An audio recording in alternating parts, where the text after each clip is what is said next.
Tapi ini bukan Tuhan kami, ini hanya sebagai arah kiblat. Nah, sekarang yang saya tanya, Bang, kalau dibalikin ya, ini pertanyaan untuk membangun logika. Sekarang kalau saya tanya, Bang, berhala Yesus yang Abang gantung-gantung itu, kalau diinjek-injek seperti ini, kira-kira ada yang marah nggak, Bang? Ya, ya ada. Paling Jadi ya, siapa yang nyembah batu, Bang?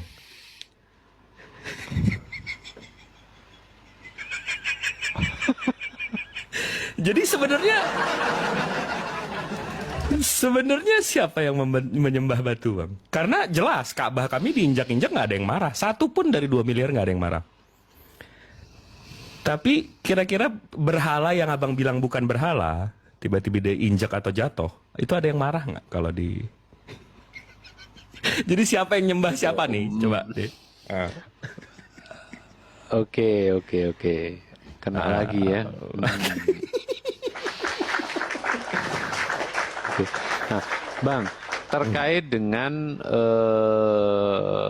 isi di dalam Ka'bah itu kan batu dan termasuk salah satunya adalah Hajar Aswad. Sebenarnya kenapa itu dibantah itu bukan berhala yang disembah? Coba Bang Jibril bisa jelaskan. Oke, kalau Abang pernah melihat Ka'bah, kami ini arah sholatnya, Bang. Arahnya itu, ini contoh ya, foto Ka'bah, tunggu sebentar. Nah, ini. Nah, nih yang dari sini aja deh. Yang jelas. Hajar Aswad itu cuma ada salah satu di sini, Bang. Di salah satu dari 4 poin ini. Nah, kami yang sholat di sini, Bang, itu ngarahnya ke Ka'bah, bukan ngarah ke Hajar Aswad. Abang paham nggak? Ini kami yang sholat di sini, yang di mengelilingi ini, kita sholatnya ke arah Ka'bahnya, Bang, bukan ke arah Hajar Aswadnya. Jadi kami nggak menyembah ke arah Hajar Aswadnya. Kami mengarahkan diri kami ke Ka'bahnya, bukan ke Hajar Aswadnya.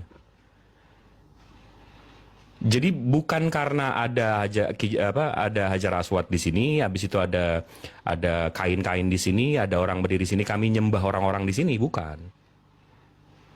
Kami nggak menyembah salah satu sudutnya, kami menyembah ke arah Ka'bahnya.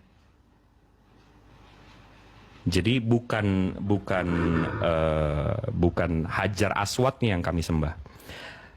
Dan saya yakin ada beberapa muslim nih dari 1400 yang mendengar. Saya yakin udah pasti ada yang pernah umroh dan nggak dapat menyentuh Hajar Aswad. Termasuk saya belum pernah menyentuh Hajar Aswad. Dan itu bukan perintah. Itu cuma hal yang dilakukan Rasulullah yang ditiru oleh muslim. Saking sayangnya, saking cintanya kami terhadap Rasulullah. Jadi kami ya mencoba semaksimal mungkin untuk meniru beliau. Apakah diperintahkan? Enggak, kita nggak diperintahkan. Gitu, Abangku. Berhala yang dibangun atau tersisa di zaman sebelum Muhammad itu bukan ya? Oke, kalau mau ke sana, ini saya buka lagi datanya, Bang. Loh, kameranya. Ini saya buka lagi datanya. Nabi Ibrahim punya anak 3. Yang kita tahu 2, yang paling penting 2 lah. Nabi Ibrahim punya Nabi Ismail, punya Ishak. Nabi Ibrahim itu mewariskan Ka'bah terhadap Nabi Ismail. Ya. Habis itu Nabi Ibrahim juga mewariskan Ishak, Bait El. Dan kalau kita buka datanya, ini sama-sama ini ya. Kalau saya buka kitab fikih mereka, ini dari Sefaria, Misnah Sukah 4 nomor 5. Di sini dibilang,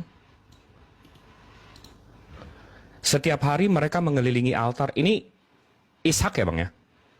Setiap hari mereka mengelilingi altar 1 kali dan berdoa, Tuhan tolong selamatkan kami, Tuhan tolong berikan kami keberhasilan. Merujuk kepada Mazmur 118:25. Rabi Yehuda mengatakan bahwa mereka akan berkata, Anifaho, tolong selamatkan kami. Pada hari itu, hari ke-7 Sukot, mereka akan mengelilingi altar 7 kali. Jadi orang Yahudi, Bang, waktu mereka masih punya yang namanya Bait El, mereka disuruh tawaf 7 kali. Sama seperti Islam. Kami tawaf 7 kali. Ini ciri-ciri turunan dari ajaran Ibrahim ke Ismail, Ibrahim ke Ishak. Nah, Ibrahim ke Ismail karena nasabnya banyak. Nah, di sini kami diganggu oleh kaum pagan-pagan Quraisy. Disinilah masuk orang-orang seperti si botak yang mencoba memasukkan ajaran-ajaran pagan ke sini, yang nyembah makhluk, nyembah anak-anak Tuhan.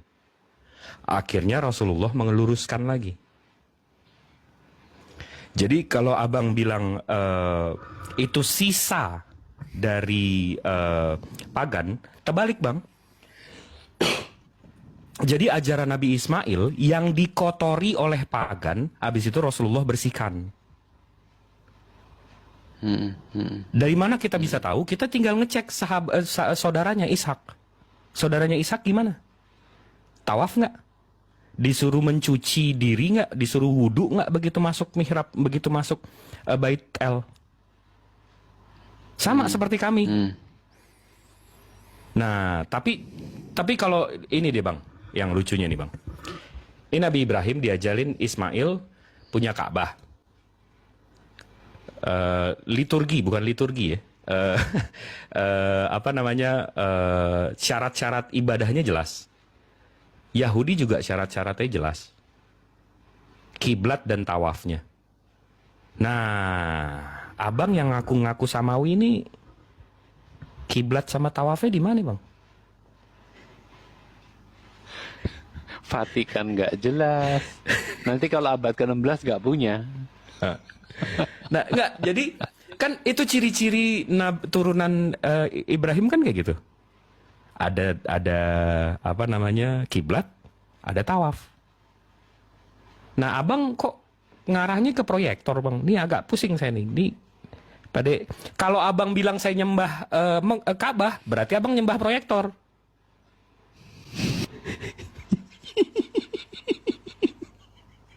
Itu perbandingannya. Tapi rata-rata gerejanya menghadap ke timur di rata-rata ya. Timur ya. Berarti nyembah sesama dong, Bang.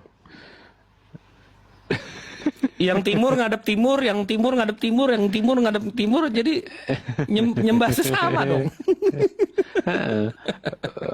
Baris belakang. Iya, wah ini baru jelas ini. Jelas, cukup jelas.